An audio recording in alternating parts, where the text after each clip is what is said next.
Hindi nagpatumpik-tumpik si Pangulong Ferdinand R. Marcos Jr. sa pagtugon sa mga sumbong na may kinalaman sa flood control project sa bansa. Patunay nga dito ang ginawang inspeksyon at pag-iimbestiga ng Pangulo sa isang proyekto sa Tuba, Benguet. Ang detalye ihahatid ni Faith Santiago.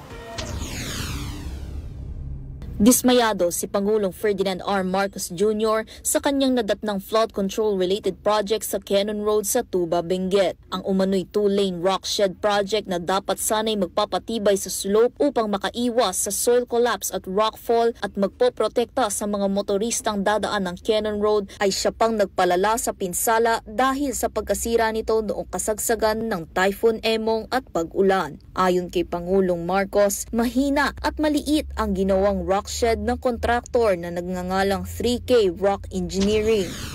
Parang tinapon mo yung pera sa ilog. Useless. To correct this will cost double that.